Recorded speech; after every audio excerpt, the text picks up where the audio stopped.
बिस्मिल्लाहिर्रहमानिर्रहीम। अस्सलाम वालेकुम दोस्तों, उम्मीद करता हूँ आप बिल्कुल ठीक ठाक होंगे। आज की वीडियो में मैं आपके साथ शेयर कर रहा हूँ टोटल केसेस न्यू और जितने टोटल हो चुके हैं वो। तो अगर आपने अभी तक हमारा ये channel Tech with Urdu subscribe नहीं किया तो आप इस लाल बटन पर क्लिक करके हमारा चैनल सब्सक्राइब कर सकते हैं।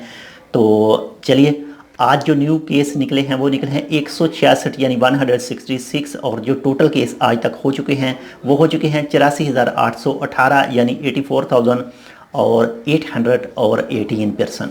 और अगर सेहतमंद की बात करें, रिकवरीज की बात करें तो कल से लेकर अब तक यानी 24 घंटों के दौरान जो न्यू रिकवरी हुई हैं वो हुई हैं 262 यानी 262% की। और जो टोटल रिकवरी हो चुकी हैं वो हो चुकी हैं 79,409 यानी 79,409% की। और अगर वफ़ात की बात करें तो कल से लेकर अब तक यानी 24 घंटों के दौरान 4 यानी 4 न्यू अमवात वाक़या हुई हैं। और जो टोटल अमवात वाक़या हो चुकी हैं वो हो चुकी हैं 646 यानी 646% की। और अगर जो बाकी मरीज़ हैं जो अभी रिकवरीज बाकी हैं वो भी इंशाल्लाह बहुत जल्द हो जाएंगे। उनकी तादाद है जी 4,763 यानी 4,763 पर्सन हैं जो अब मरीज़ बाकी हैं, वो भी इंशाल्लाह बहुत जल्द सेहतमंद हो जाएंगे। और अगर हॉस्पिटल की बात करें जो कल से लेकर अब तक 24 घंटों के दौरान न्यू एडमिट हुए हैं वो हुए हैं 56 यानी 56 अफराद। और जो इस वक्त टोटल मौजूद हैं हॉस्पिटल में वो हैं 406 यानी 406 पर्सन।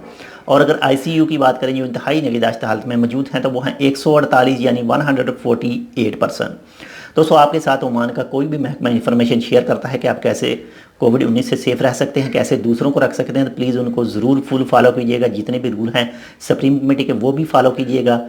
और माशाल्लाह से कल से जो कारोबार खोलने की इजाज़त मिली है यानी आज से, कल तो ऐलान किया गया था, आज से इजाज़त थी काम खोलने के हवाले से, तो उनके हवाले से बहुत ज़्यादा ज़रूरी हिदायत हैं जो सुप्रीम कमेटी ने जारी की हैं। तो इंशाल्लाह वो भी बहुत जल्द मैं आपके साथ उनकी वीडियो बनाकर शेयर कर रहा हूँ। तो ये थी आज तक की अपडेट। इंशाल्लाह मिलते हैं आपसे किसी दूसरी अपडेट के साथ, तब तक के लिए अल्लाह हाफिज़।